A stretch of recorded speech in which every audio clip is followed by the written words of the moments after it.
Welcome. It's February the 13th, and today I have the pleasure of Glenn Deason as my interview guest. Glenn Deason is professor at the University of Southeastern Norway. He is an expert in international politics and Russian foreign relations. Professor Deason is the author of several books, his most recent title being Russophobia, Propaganda in International Politics. My guest is a frequent media commentator. In an article last week for Russia's RT news outlet, he concurred with the investigative report by American veteran journalist Seymour Hersh, blaming US covert forces for blowing up the Nord Stream gas pipelines last September.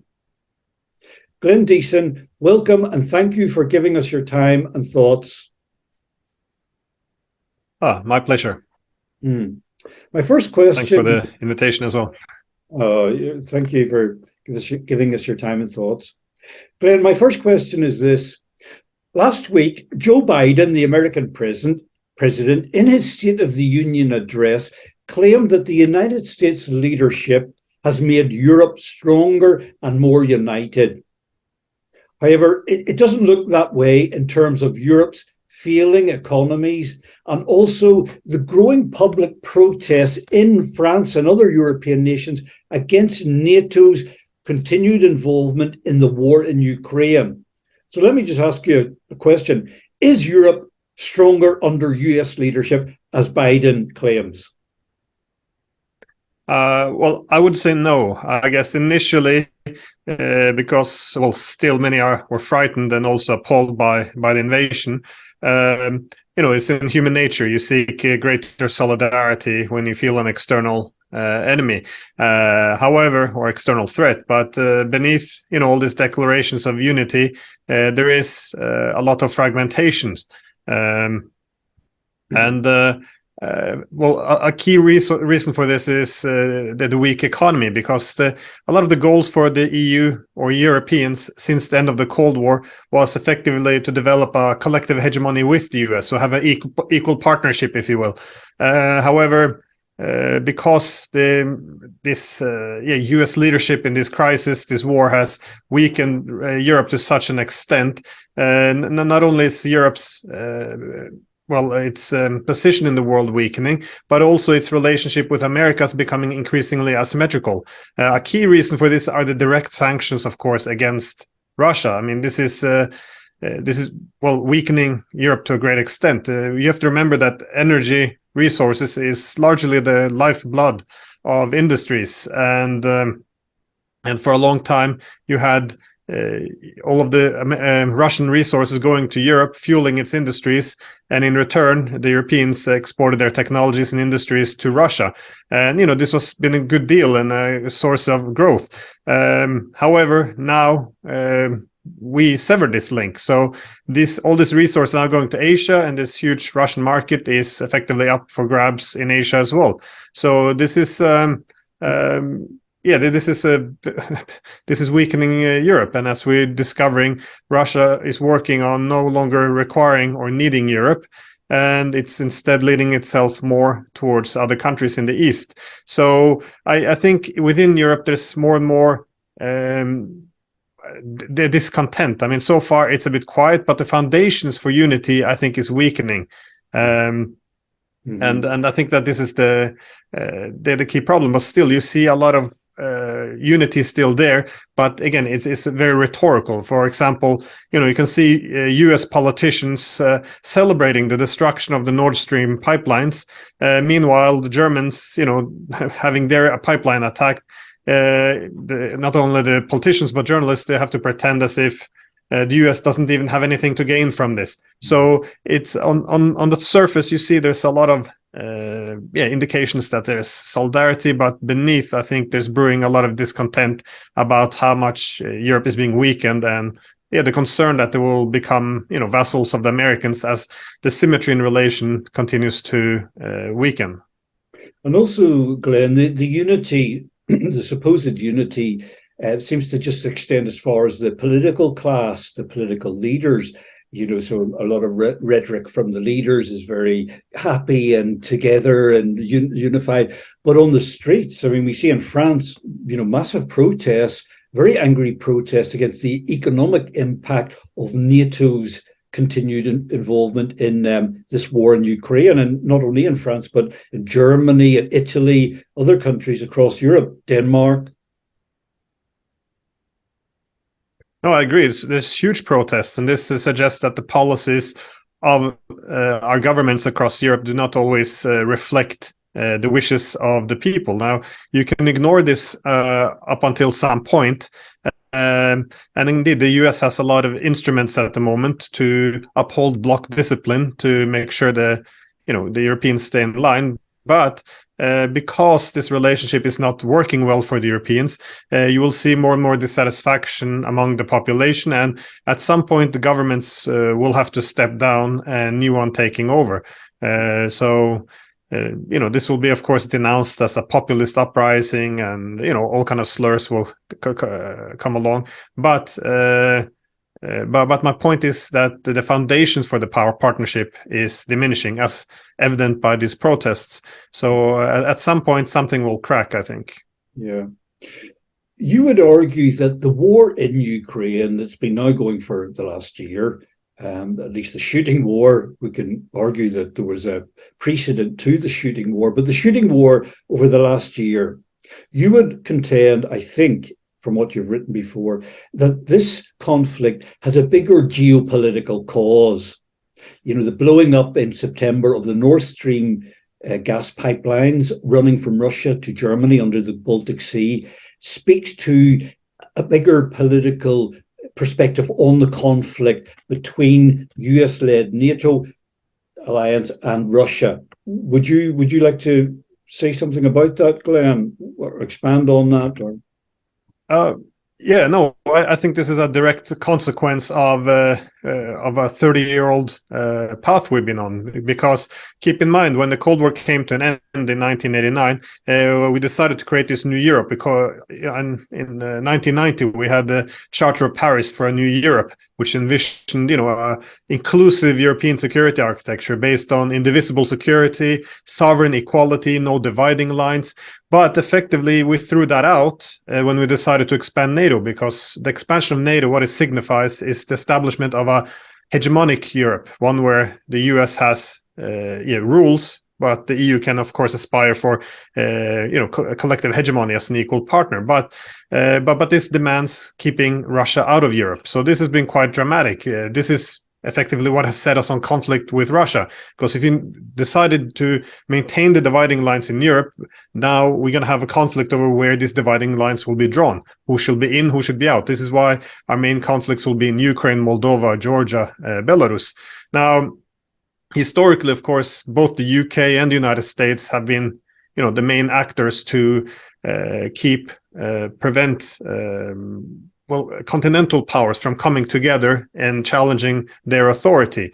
And obviously, Germany and Russia has been the key concern, both of Britain and then later the United States.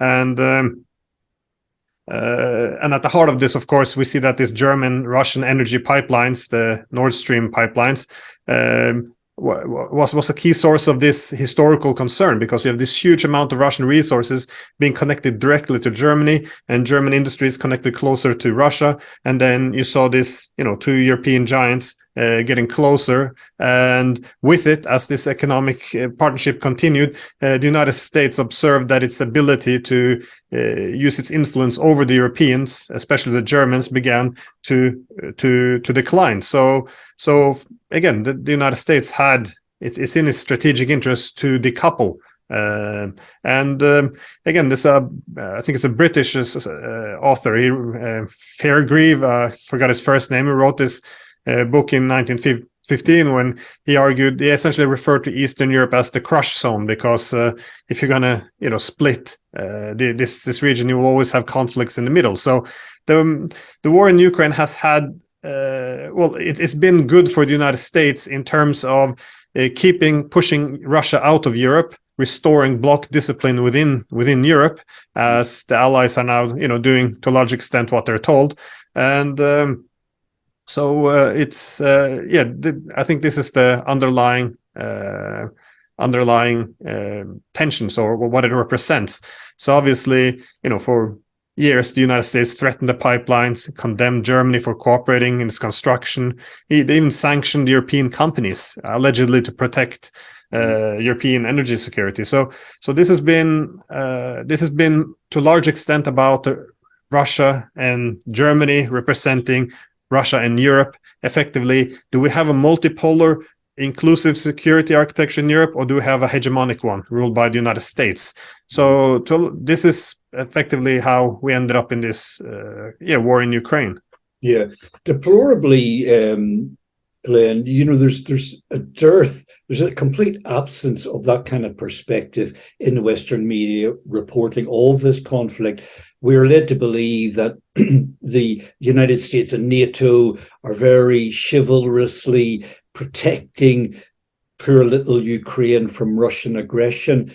And yet the bigger picture that you've just outlined there about a geopolitical contest that's been going on for decades over resources, economic, strategic interests, that's completely absent in the Western media. So it is deplorable in that therefore, people, the Western public, are denied a kind of an understanding of what's behind the conflict, what's driving it, how to possibly avert it.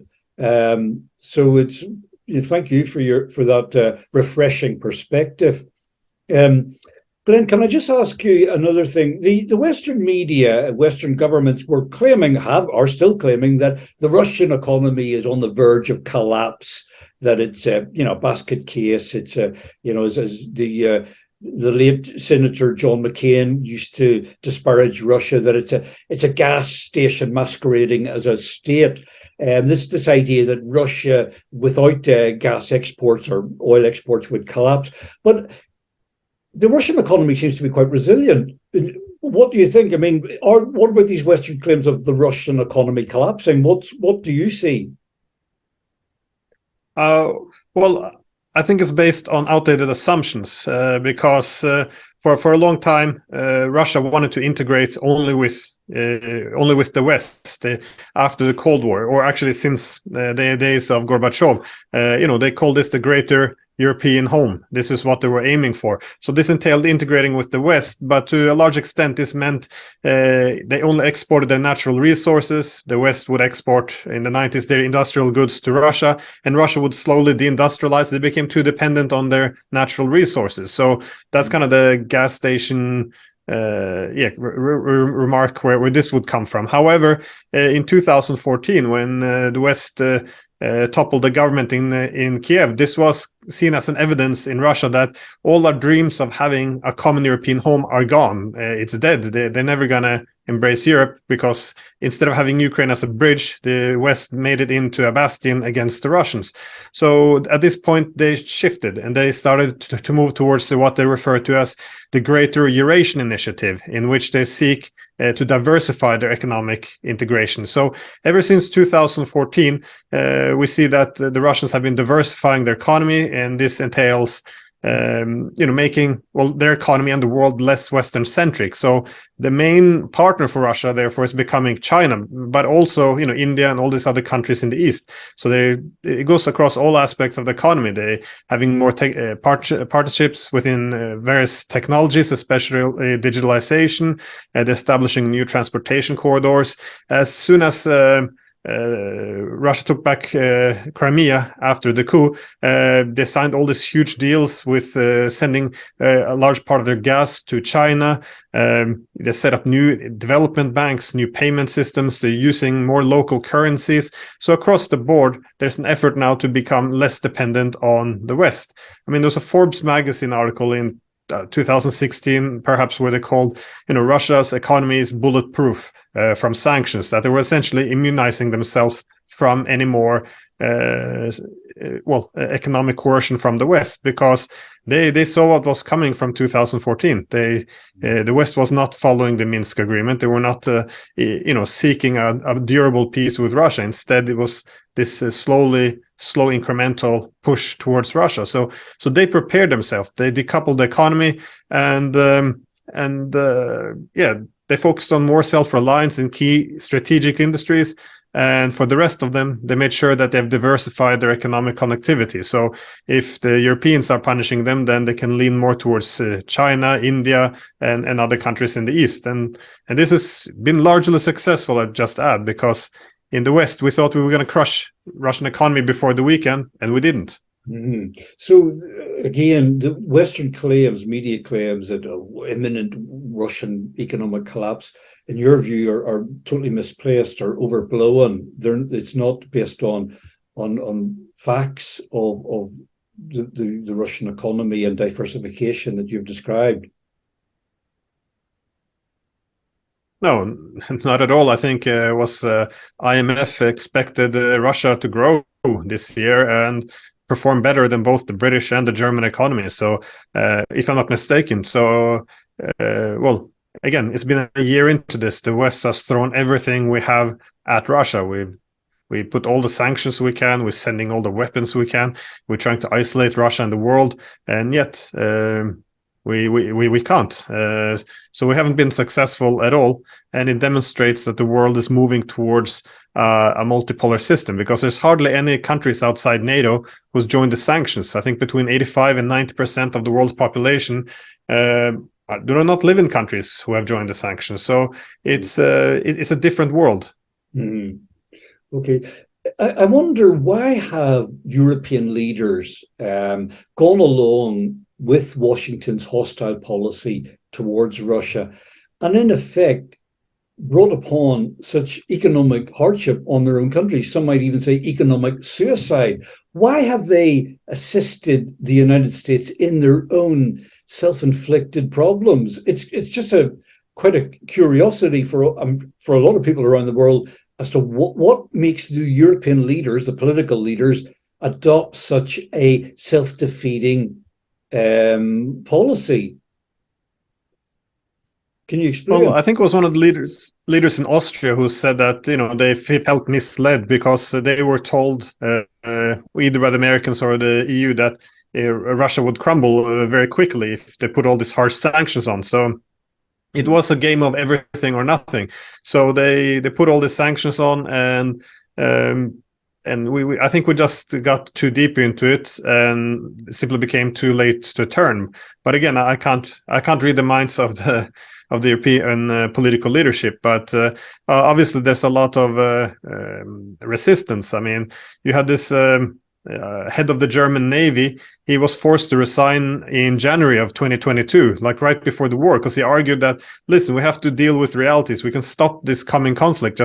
We have to accept that Crimea is gone. It's not coming back, and we should treat Russian security concerns with respect.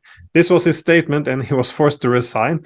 And you also had a recent, like a month ago, the German General Harald Kuyat. He's former chairman of the NATO Military Committee. He argued that Germany had been duped into this conflict by the Americans, and this was being not just putting in a firing line of Russia, but it was also contributing to deindustrializing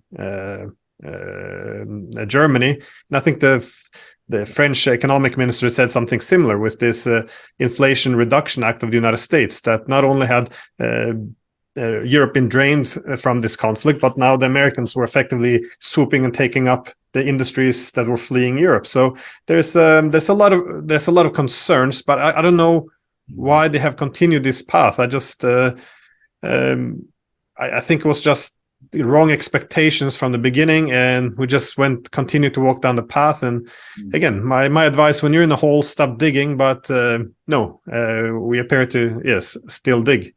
Yeah. I wonder about German industrial leaders in particular, German capitalists. I mean, are they not, from your sources, are they not pushing back vigorously against this sort of suicide policy of killing German industry and the economy?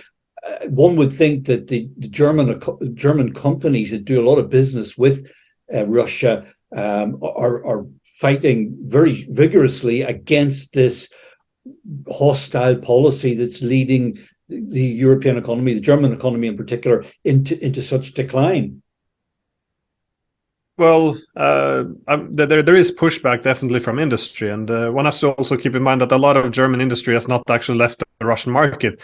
They're still, holding on, hoping to wait this out.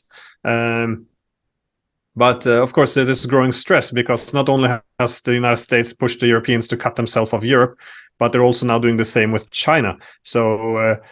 And this is because with our growing security dependence on the US, they're able to convert this into economic loyalty. So now we're weakening ourselves even more by reducing our ability to have more trading partners and diversify away from the US. But it's but there is a pushback from industrial leaders. I just think in this climate, because so many people were taken by surprise and appalled when Russia invaded, that it's very difficult to legitimately or to present a counter argument to the government. I mean, I'm an academic. I try to explain what are the reasons for Russia's invasion, and if you try to explain something, you're immediately attacked for legitimizing it, and then so no one is allowed to have any counter argument anymore. So it's been I think the same applies for the industry leaders. It's just there's no intellectual pluralism at the moment.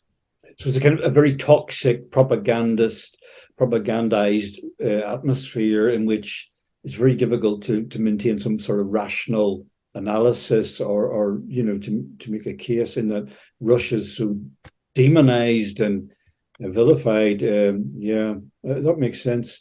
Glenn, just another question I've got for you is so, the military and economic reserves that Russia has shown over the past year, and you were alluding to that earlier on, the economic resilience of Russia, would suggest, and again, you alluded to this, that the Russian leadership was preparing since 2014 for some confrontation with NATO, by building up its military arsenals, going off the US dollar holdings, storing up gold assets, and fortifying its economic defenses. So would you like to go back to that point? Has Russia, since 2014, seeing the coup in Kiev, realized that it's got to quietly build up a defensive resources or reserves? Because it seems to be the case with this war. Russia's, seems to have inexhaustible military arsenal to deploy in this war. Its economy's holding up. So there must have been some preparation by the Russian leadership over the last 8 years. Yes, definitely. And again, imagine if you were sitting in Moscow, how would you interpret the development over the past 30 years? Because they saw for 20 years, especially the United States, trying to bring Ukraine into its orbit and into NATO, despite NATO's own admission that less than 20% of Ukrainians up until 2014 wanted to be a part of NATO, but they saw still NATO continue to push and push. So after the coup as well, they realized that that this would continue, and this has two consequences. One, it means that NATO will begin to approach Russia militarily, as we see now, but it also means that NATO will be able to use economic sanctions. So if you're Russia, and through the 80 years since 2014, you see that the West, and then especially the United States and UK, sabotaging the Minsk agreement, the only peace agreement there was to resolve this. And in its place, you saw the United States and Britain slowly, incrementally arming Ukraine, building up this huge army to effectively change realities on the ground, so they don't have to have any negotiations with Russia. Well, what would you do if you fear that there could be an attack on Crimea and a war with NATO? It's two things. One, you build up a huge army and you prepare it for a war such as this one. And second, you diversify your economy. So make sure you're less dependent on Western industries, technologies, transportation corridors, currencies, banks, payment systems, essentially all the sanctions we have thrown against the Russians. So again, this is just my point is that this should have been obvious, but because we pretended that the Russian invasion, which I didn't support, I would have to add, it still was to some extent predictable, because we never solved the crisis after the coup in 2014. So the Russians, they noticed this, they've been preparing for it, and yeah, that's why we are where we are. It's it's a disaster for Europe. That speaks of a huge intelligence failure among the United States and Western governments, that they did not anticipate Russia to diversify, to be fortifying its economy for this historic divergence or conflict. And while Biden was, for a long time, claiming that Russia would invade imminently into Ukraine, but they didn't foresee the way this conflict has gone. They were expecting the Russian economy to collapse. They were expecting perhaps a Russian military defeat. Russia seems to have defied those predictions. And that would suggest that, there was an immense Western intelligence failure, that the Western intelligence agencies weren't reading what Russia was really preparing for. And again, Glenn, you mentioned earlier on about how European leaders seem to have been beguiled by this notion out of Washington that Russia would collapse imminently, and surprise, surprise, Russia's not collapsed. So there seems to be a lot of propaganda, a lot of wishful thinking, and a lot of lack of intelligent analysis as to what in the West as to what was really going on. Would you agree? Definitely, and I don't know how this could be missed. Sometimes this is one of the dangers of propaganda. After a while, you begin to believe your own propaganda as well. But if you were looked at the Russian economy, I mean, they're an agricultural superpower. They have huge amount of energy resources. If you look at their tech sector, they have almost full autonomy. Then all the largest giants in Russia, from search engines, everything, they're all local companies, they're all Russian. And when they need partners, they start to look towards the Chinese instead of the West, because Chinese don't sanction them. So you saw that the Russian economy was quite stable. Its fiscal house was in order as well. They paid down all their debt, they built up huge reserves. So they were preparing for a lot of punishment from the West and this eventual decoupling, which they've been preparing for. So I'm not sure how they missed it. Again, a lot of the other aspects of Western intelligence, they seem to be aware. For example, the invasion. 2 months before Russia invaded, you had a former head of Russian analysis at the CIA who gave an interview to Radio Free Europe when he said, again, 2 months before the invasion, that there's a large chance now for Russian invasion, because we're modernizing Ukrainian ports for American warships. We continue to increase our military presence in Ukraine. At some point, and we're reaching that point now, the risk for Russia to do nothing is greater than the risk of actually invading. So they knew that they were putting the incentives in place for Russian invasion. So a lot of the intelligence were good, but on the economy, I think it was a huge mistake. Mm-hmm. Again, also in the military, what Russia actually had, because we've been predicting the Russians to run out of ammo for the past year now, and it's not happening. So yes, something did not go wrong. Something did not go right in the intelligence. Sounds like the West suffers from a huge surfeit of propaganda as opposed to intelligence. No, I think that's a reasonable conclusion to reach. We told ourselves for a long time that Russia was just a gas station. It's it wouldn't survive very long unless it was for the West. And there's also some reason behind we believe this. I mean, ever since Peter the Great in the early 1700s, he wanted to modernize Russia. Now, the modernization always entailed westernizing Russia, so making Russia more European. And So we always thought that Russia can only survive economically as a part of the West, and but again, this has been true to some extent for 300 years. But now, with the rise of Asia, you have all these other alternative partners, and it is not true anymore. And also, it's not just our power over the Russians, but it's also the power of the rest of the world. Keep in mind that India, they didn't used to import any Russian oil, like a crude oil. And now in November of 2022, Russia is the largest supplier of crude oil to India. So they completely came in from nowhere and took over the whole market, being the dominant or leading exporter there. So it just, and this is despite the Americans, the British, everyone telling the Indians, don't buy Russian energy, we might sanction you. And, and they go ahead and do it anyways. So I think we haven't adjusted yet that the world has changed. It's not unipolarity anymore. The 90s are over, and our relative power has reduced, and we haven't adapted yet to the fact that we're living in a multipolar world order. And one of the curses of a multipolar order is, in the 90s, if you sanction someone, then their economy would collapse as we would predict. But in a multipolar order, if you put a lot of sanctions, you just hand over a huge market share to other centers of power who are willing to pursue an independent foreign policy. That's why all the Russian energy, all the huge Russian market, everything is now going to Asia, and this is and the rest of the world.